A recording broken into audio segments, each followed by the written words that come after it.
Hey everyone, and welcome to this Talking Insomnia episode in which we have a special guest, Jim. Welcome to the show. Thank you. Thank you. Without further ado, really, do let us know how. Well, do let whoever's tuning in here know how you connected with me and what's been happening leading up to this. Yeah, sure thing. So I'll give you a little bit of a rundown as far as, my history is concerned. Really my insomnia all started back after the birth of my second daughter. With all the night feedings and, waking up in the middle of the night and all of that stuff. And prior to that, I didn't really even think about sleep. It was just sort of a natural thing. And then, when, I was waking up in the middle of the night, then I started to be concerned about sleep deprivation and everything else, which kind of just really just spiraled on me from there. To the point where when my daughter eventually was able to sleep, I was up almost all night, and led to me, monitoring more for sleep. It led to me, taking, various medications. It started with supplements and then it ended up, kind of moving to, pharmaceutical grade, medications. Um, at my absolute worst, I would go 3 or 4 days without sleep. And I know there's probably some micro sleeps in there somewhere, but it was just a horrible existence. And my wife ended up, taking me to the hospital, and it was just very traumatic. And eventually things started to get somewhat better. And it was largely due to, medications that I think reduced, my hyperarousal a bit. And, now looking back on that time period, just analytically, I can see that, my hyperarousal was just so unbelievably high at the time that the only way for my sleep drive to really overpower it was to go several days without sleeping. And then it just kind of started this vicious cycle of, me trying to sleep more. I did all the sleep hygiene things. I did, you name it, I've probably tried it at Yeah. this point. And, I just kind of got to a point, 2 years later, um, where, I just realized, I'm done. And, I learned about, CBTI. I downloaded the BedTyme app. I read your book, Daniel, and it really spoke to me in a way that, unless you're an insomniac, you really don't understand. But it was really empowering to realize that, we are designed to sleep. It is a natural process. And when we get out of the way of our own bodies, um, that it can happen. And so it was, you know, uh, call it 6 to 8 weeks later of kind of going through your program and, moderate sleep restriction. It really seems that, once I gained a better understanding of why I was struggling with sleep, and, for me, probably the biggest thing that I learned throughout this whole process was that if I had a bad night's sleep, it didn't automatically mean I was going to have a bad day. And there was one time where I hardly slept at night and I was freaking out about it and, everything else that I used to do. And I actually had a good day. It was almost like I had this aha moment that, oh my gosh, like my life isn't determined by how well I sleep. And then, after that, um, I just had all of these kind of tiny mini realizations that, kind of got me to a point psychologically where I felt like I could respond quite well, um, to going through, this sort of, call it non-pharmacological, um, treatment plan for someone experiencing insomnia. So, and anyway, I'm an absolute open book. I've been looking forward to this conversation for a while. So, and I hope it can help other people that are, struggling with it too. Just know that my story, I've experienced the very absolute worst of it, to the point where, I have a very successful, very demanding career, and at one various points I was worried that I might have to give it up. So, I mean, I've been at the worst of the worst. So if I can give anyone hope that the power is within themselves, to overcome what they're experiencing, I really, really hope that can help and my experience can be useful. Absolutely, Jay. I'm really gonna take advantage of you today, being willing to share everything, and we're gonna go over things in detail that I think will be really, really helpful to anyone that tunes in here. So, um, going back, I think you gave us a very good picture, but it was about a 2-year stretch that you had pretty intense insomnia. Uh, is that correct to say? Yes. Got it. And then, and how did you come across my YouTube channel just by searching for things online, or how did we come into how did you find me?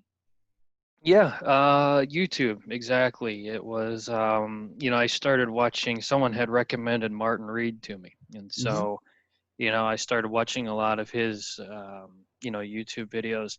And then I started watching yours. And to be honest with you, that was the lion's share of, I think, what really helped me was just hearing people talk about these issues openly.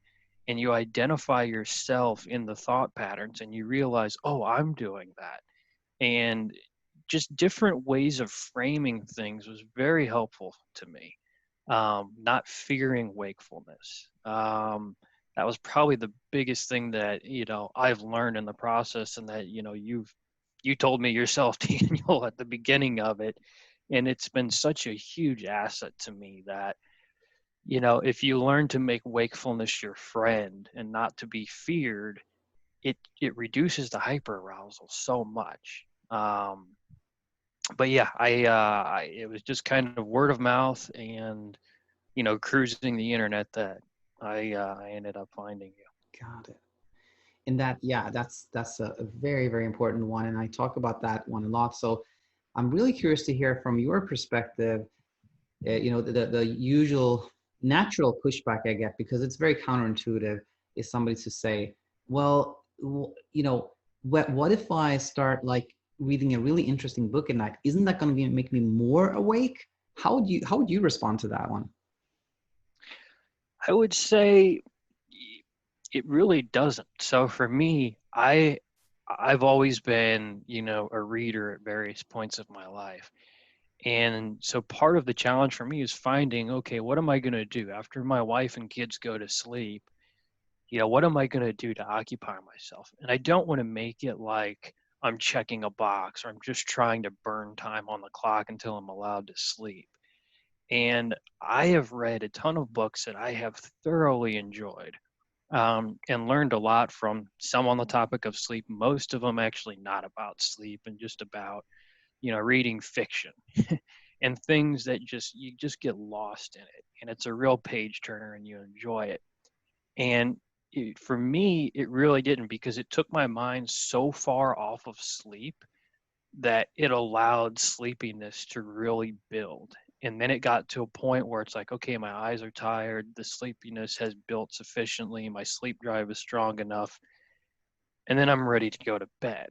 And to be honest with you, I almost think you should read books that you find more interesting, because then if you're unable to sleep, then it's not so bad. Then you get to wake up and it's like, oh my gosh, I get to read a book that I really enjoy reading. And it just changes your relationship with wakefulness at night. And I think it's such a huge psychological shift that when it happens, it really, it just changes things. It like, within a couple weeks, I went from struggling to sleep to struggling to stay awake. And a lot of it had to do with my relationship with wakefulness at night and not fearing it, but in some cases embracing it, because you know being the sole breadwinner of my family, demanding job, demanding career, um, my time is occupied. And then as soon as, I get to check out around 6 o'clock in the evening, it's dinner time, it's get the kids ready for bed. And really that's the only me time that I have. And so I've actually looked at that as more of an asset than anything else. I love that time now. I like staying up late. Exactly. Yeah, I really, nothing to add there. It's like you're echoing my thoughts and my teaching there. Exactly that the intuitive reaction is like, oh, if I pick something interesting, it's going to make me more awake. But it's just like you say, when you become interested in it, your focus shifts from sleep, and sleep really comes your way. So that's a great one. Now, I think I remember, if I'm correct, as you were my client on BedTyme, I remember getting a message where you, like, if I'm correct, I remember you sending me a message about like how you actually had a good day after sleeping a little. Was it during that time or was it earlier? Yeah, it was during that time. Yeah. And what's up? Were you kind of actively looking for evidence that you could have a good day, or do you think that has actually happened before, but you didn't take notice of it, or? I think it's probably happened before, but I didn't take notice of it. The real big thing for me that I realized was that if I had a bad night's sleep, and if I didn't spend the next day thinking about the fact that I had a bad night's sleep, I found that I wasn't as tired, I didn't feel as bad, and I was more like the chances were higher that I would actually have a good day. And it was almost like I just had this aha moment. And when I saw a video of, Martin Reed talking about that, and I saw some of, that led me to your, YouTube channel, it just really spoke to me in a way that it was just like a huge internal shift had taken place. Exactly, exactly. So I think what I'm hearing and what I believe myself is that it it probably happens other times, but it's when you're doing kind of what I've started to call detective work, you're actively looking for evidence that you can have a Yes. good day after a little sleep, then you start noticing them. Yes, exactly. Because Yeah, I've had several since. perfect. Love it. And now the something else I really wanted to talk to you about was this, that you know when we started working together using BedTyme, the app, then it was like the first 1 2 weeks there, like they typically are, was even though you had done a lot of you had educated yourself a lot, you've done some work on your own, you've probably already started seeing some progress, that didn't mean that our first 2 weeks were super smooth. It was what I learned from you here to call zigzagging, a lot of back and forth. And then at a later point you said, you know what, looking back on that period when I was zigzagging a lot, like yo-yoing or like having kind of still erratic sleep, I think I learned a lot from that. Can you expand on this? Yeah. So, I mean, it just, when you start, the bedtime protocol, or, a form of CBTI where, you do restrict your sleep a little bit, um, it's kind of a new thing for your body to learn how to deal with. And at the beginning of the process, initially I was a little concerned because it was this back and forth. It was a good night, then a not so good night, followed by a decent night, followed by, a night of maybe 1 or 2 hours of sleep. And getting through that and getting to a point of relative stability and predictability um, made it easier when I had hiccups later on, because inevitably you're just going to have them. Even normal people have them, and it helps with the non-reactivity. So I could have a bad night of sleep followed by a good one, followed by a not so good one, and just know in my mind that the process is, all of the sleep drive, your body's natural drive to sleep, it's all, endogenous to your body, and it will normalize. And so having gone through it before makes me not react to it as much now. And that was big for me, because when I eventually got into another, call it yo-yo phase, it didn't last nearly as long, and it was because I just didn't think about it as much. I didn't focus on it, and it just kind of naturally self-corrected. Absolutely. I'm so happy you're sharing this because whenever I work with somebody or, somebody on the channel that I talk to or whatnot, I don't wish upon anyone that they don't sleep well, of course. But sometimes when you have this kind of like pretty smooth start to a program, and then you end up having like a speed bump, it can actually be tougher than if you start off having quite a bumpy start, because you kind of learn a lot in the beginning, and I think that can actually accelerate your progress. Um, so I really wanted to talk about that. I think it's important for everyone to notice that, to know that if you start working on, like Jim has done here, and it's kind of a lot of yo-yoing in the beginning, that is not necessarily bad. Actually, you can learn a lot from that. And now you mentioned that, you kind of tried everything, like I think so many people can relate to, including being on medications. And are you, I think we haven't talked about that as, from a coach client perspective, but are you still taking medications or you're no longer? Currently in the process of tapering off. I used to take um, Xanax and then transitioned to Valium and tapered off of that. And right now it's just a low dose of mirtazapine and a low dose of Lexapro, which of course, when I was going through everything, I started taking them, and now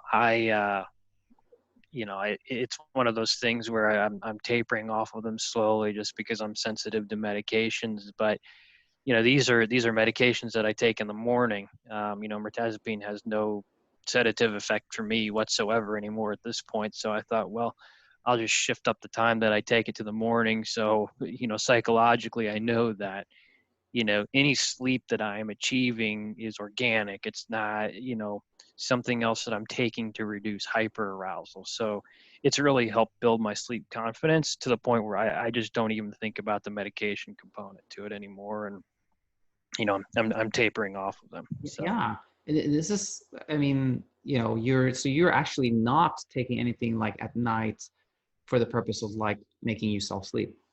right. Hmm. And that's well done, Jim. You've done fantastic work. And I think here's something else that is super important to talk about that you maybe can share with other people, like coming off, because I'm assuming then that when you were taking Xanax, Valium, you did take them at night, correct? Yes. Hmm. And how was that process of coming off of those? And what can you share that may be helpful to others? It was difficult. Um, my advice, personally, is to do it more slowly. I tried speeding up and it did not agree with my body. I just had other sort of physical manifestations of various symptoms. And, um, with something like that your body's just become accustomed to, I do feel like there is a, physiological, neurological adaptation component to it when your body's basically taking in a foreign substance and it has to learn how to get along and undergo its natural bodily processes with the presence of that agent. So I do think there is some sort of adaptation that takes place on a cellular level. So I do think that tapering off slowly in my case was right for me. um, but I also think you have to psychologically be in a position where you're ready to do it. For me, it was all about transferring the power from something external to myself to my body.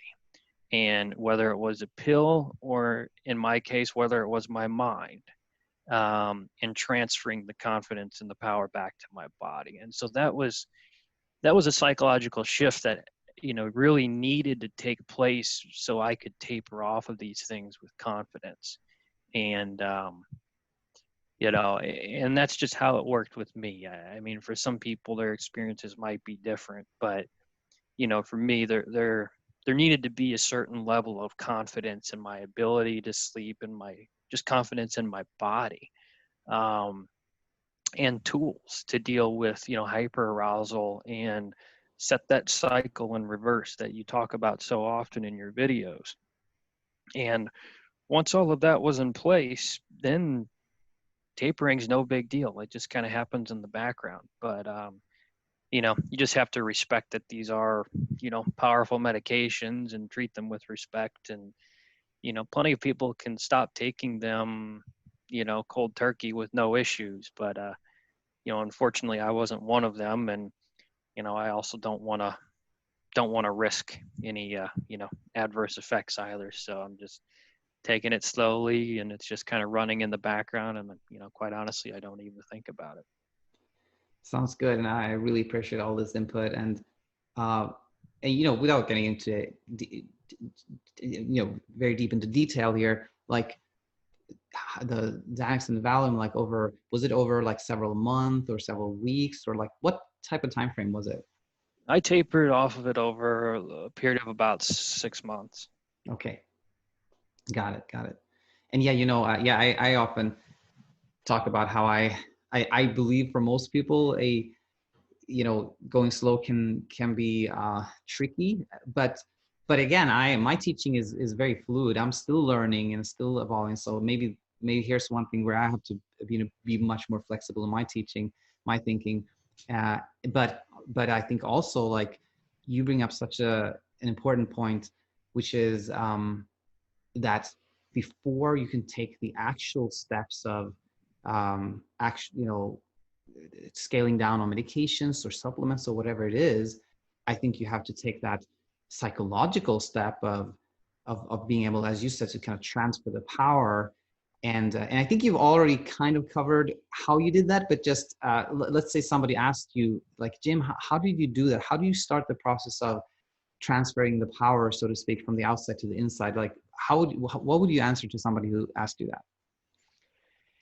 Yeah, it's complicated. I mean, for me, the psychological piece was the hardest, and took the most time. And, to really take that step, I think a lot of it to me came down to education. Um, Once you educate yourself as to, the fact that you don't need 8 hours of sleep. In fact, most people don't get anywhere near 8 hours, and they're just fine. Um, and you realize all of these little misconceptions and these rules that you create for yourself in your mind, like, oh, I need to check this box and take this or do that so that way I can sleep. Once you realize just through education that it's not a helpful way, to think about things, for your body to undergo a process that's so innate. I mean, you know every single creature has to sleep to rejuvenate themselves. And you think about the birds and animals and stuff outside, and it's like they don't even think about it. It's just so biologically programmed. But the difference between human beings is we're sentient beings. We have a mind, we have cognition, we have all of these other elements to us that are great, and they enhance our experience of life. But in some cases they can shift into hyperdrive and be detrimental. And so a lot of it was just education. um, and then you realize that it's like, because going into this process, I knew I was going to be able to do it. I just knew it because I listened to all of your videos, and I knew the ways that I was kind of self-sabotaging myself mentally.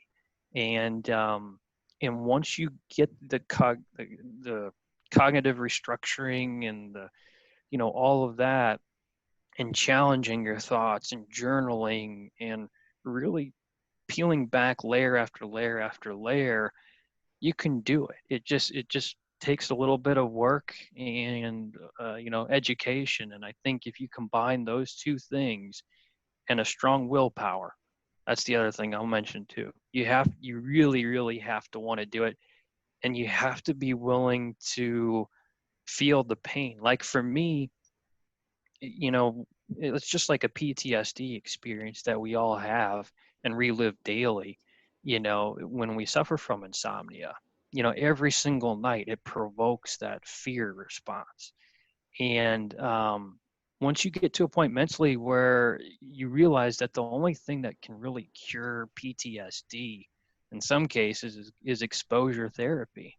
And by staying up later than you're used to at night and waiting, to be, just beyond exhausted, tired. Um, Once you put yourself in that, you realize, wait a minute, this monster that I've created in my mind doesn't really exist. And that to me was huge too. So I would say it's a combination of things that really leads to that psychological shift. Absolutely. Oh, that was really powerful what you said here about like you have to be willing to. I forgot the exact word. You have to be willing to experience some pain and be really motivated and something I think. Do you agree with me also that like it requires a lot of courage? You have to be really brave too, right? Oh, completely. Because it's literally you're facing your fears head on. I mean, you really are. And you're basically telling, this fictitious beast in your mind, I'm not going to live my life according to you anymore. And, you're taking back power. And you have to be brave because, it's very easy. And I was, I was feeling the heat there those first couple weeks because it's like, man, this is no joke feeling, this tired and exhausted and, in going through the process of this whole thing. But, it really leads you to a better place and you have to believe that you'll get there. Because if you don't have that belief, then, sometimes I could see where people would give up after a while because it's not easy. But you just have to trust in the process and believe in it. And if you really work on the hyperarousal, educating yourself, journaling, all of those things, you know, insomnia can be overcome. Absolutely. Wow. And I have before I move on to kind of the next thing I wanted Mhm. to talk about, I just also wanted to hear your comment on, you noticed that you kind of felt maybe even more tired as you were starting to sleep more, right? Yes. It's counterintuitive, but you don't realize how much your hyperarousal is kind of keyed up on a subconscious level where it just kind of you don't even fully recognize it. And the thing with me is like there were some days where I might only sleep maybe 3 or 4 hours, but I felt like I had a lot of energy and everything else. And it's because my hyperarousal and adrenaline and cortisol and everything else that's pumping through your veins just keeps you going. And over time, once your body and your mind are on the same page and you start you get less anxiety, which leads to better sleep, which leads to less anxiety. And once the whole cycle starts going in reverse, you realize how much this hyper arousal that's just kind of humming in the background masks your true sleepiness. And so as that chips away, you start to realize, oh man, I really probably could use an extra, hour or two of sleep. And, it's not a bad thing. It's not something to fear. I actually like feeling sleepy now because it's a true sleepy feeling. It's not tired and wired, at the same time. Once the wired comes down, then you're just tired and then and you sleep. 100%. I think I just wanted to, you know, I think it's so important for people to hear it from in your words, Jim, and know that that is not a sign that you're doing anything wrong, that you're starting to feel more tired as you're sleeping better. It's completely a part of the process. And now another thing I wanted to talk about here was that how you describe yourself as a analytical person, sort of an overthinker. I think you do financial analysis, right? And Yep. could you Worked speak? worked on Wall Street for a couple of years. Oh yeah, Yeah. was it pretty intense? Yeah, I'm done working 90-hour weeks.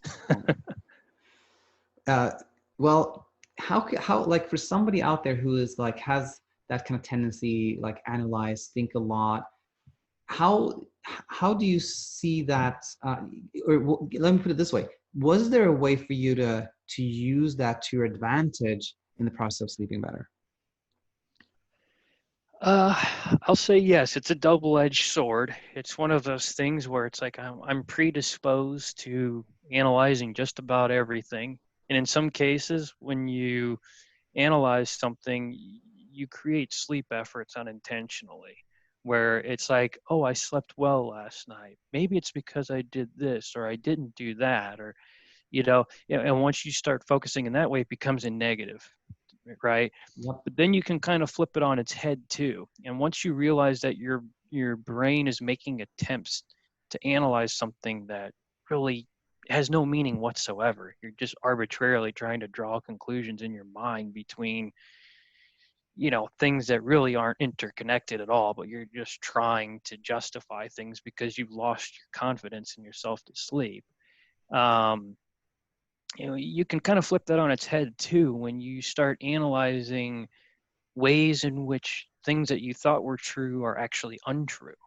And you analyze why that's the case. And it kind of, again, it's one of those double-edged swords where if your mind runs away with it and you don't realize that you're analyzing all of these things that are totally not interrelated, but you're trying to draw conclusions and create this own mental prison, it's detrimental. But then if you flip that on its head and you start analyzing in a different way, it can actually be a little more helpful.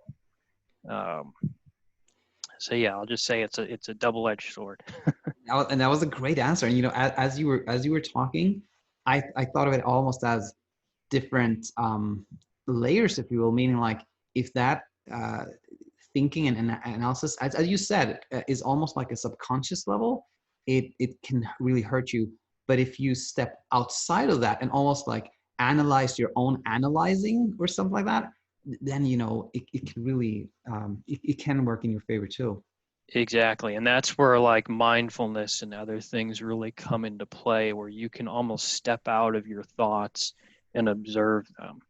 And that to me has also been a very helpful skill, to acquire throughout this Yeah. process. I think it's really important, and that's something I want to learn more and incorporate more in my teaching. But on your end, like, how did you learn about mindfulness? I've always been interested in it. I've never, I've never been a good practitioner of it. Um, I've listened to numbers of, podcasts and different things like that, but there was one that really stood out to me, and it was a video by Eckhart Tolle. He wrote this book, The Power of Now, and it's really, really fascinating to hear him speak about mindfulness because it was in a way that, for me personally, I could understand. Um, and it's not the same way with everyone because a lot of times it's guided meditation, so they'll teach you focus on your breathing and focus on this sensation or that sensation, which is all well and good because it trains your body to focus on not thinking. It's to Right. focus on things that are very here and now in the moment. But with Eckhart, it's similar to that, but for me, as a more analytical person, the whole guided meditation thing never really truly worked because you know my brain would always know, like, oh, you're doing this for a goal. It's almost like an effort, like a Yeah. sleep effort, but a meditation effort.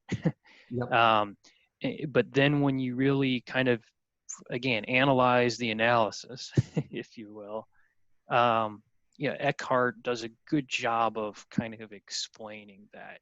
And there's lots of good videos too that I used as resources where he'll answer tons and tons of questions and talk about his experience and and all of that. So again, it's just something I kind of picked up along the way on this journey, and it's been helpful because it's helped me be more present in other areas of my life as well, in addition to sleep. Perfect. Love hearing this. And now, the next thing I want to talk about was recently you shared that you were visiting your in-laws, and I think you were perhaps a little bit concerned that Hmm. you would not sleep so well, but it turned out that you actually learned a lot of things. So do tell us about that. Oh, I loved it. I mean, here working from home, it's been the same routine day in and day out. So rightly or wrongly, your brain just sort of goes there like, oh, it's this routine, and you've almost created this implicit sleep effort by being at home and doing the same things, reading and all this stuff. But what was great about this experience was it took me out of that, and it showed myself that no, you know, like your regularity in your routine and in your schedule and everything else is not a sleep effort, because all of that was thrown out the window. You're in a new environment, you're watching TV, you're not doing anything of the sleep hygiene sorts, and I slept just fine. And it was crazy. I mean, I just was not expecting it. But I went up there and I thought, you know what, I'm going to have a great time. And if I sleep well, that's great. If I don't, that's fine too. I'm just going to have a great time. And I had a great time and I slept well.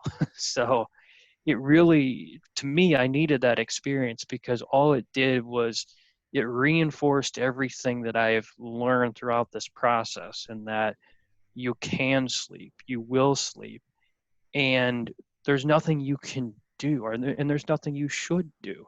It should just happen naturally. And it was almost a way to just kind of validate to myself that you know I'm moving on. 100%. Wow, that is fantastic. I'm super happy to hear this. And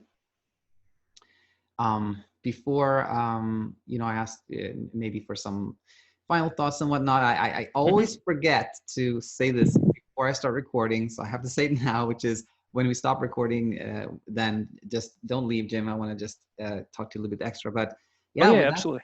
that with that said, I think we covered a lot today. I think it was really helpful, your take on overall what's happened, all your insights, the mindfulness, the tough work with the medication, etc. I think you brought a lot of value here. And I guess if somebody said like, okay, I know this is hard because I struggle a lot with this one, but if somebody said, okay, what is the key, like if there's one thing you would like to pass on to somebody that's where you were 2 years ago, what would that one thing be? Yeah, so my one thing would be to tell that person it gets better. I never would have believed that had you told me that 2 years ago. Um, there's a lot of things that I would have done differently in retrospect, but you don't know that until you go through it and you experience it yourself. Um, I was at rock bottom. I mean, I had lost 30 pounds. I had been to the hospital numerous times. I went through an intensive outpatient program. Um, so just know where you are if you're seriously feeling like you're bottom of the bottom, which I felt like that too. I was, I don't know how I lived, to be quite honest with you. My insomnia was that severe. Um, my wife was worried about losing me. It was a very, very terrible time period. But, you know, just know that you have resources, that the power is actually within your body to do what it's supposed to do. No pill, no routine, nothing is making you sleep other than your body itself. And the sooner you realize that, and the sooner you can make those cognitive changes and follow it up with the behavioral changes that you need to undo some of the habits that you've created for yourself, it will get better. So, if anything, I just want to give people hope that all is not lost. It's not hopeless. Even if you've been struggling with this for decades, like, just know that if you put in the work and you change your thought process around, because what I see so often is people are always like, well, I'm going to try this medication. This medication stopped working for me, so I'm going to try this one and this one. And they're making all of these same psychological mistakes. And I made them myself. And so if I can save people from making those same mistakes and realizing that it's not the medication itself that you need to change. It's it's within your being and your thought process and your behaviors that need to change more than anything else, and your attitude towards sleep. I just want that to give people hope, and if I can do that by being on this podcast, that I've accomplished what I wanted to do. Absolutely, Jim. This is super powerful. I think it'll bring a lot of hope. I'm going to direct a lot of people to this particular episode. So I want to thank you so much for coming on, Jim, and we'll be in touch. Absolutely. Okay. Have a real nice day now. You too. Bye.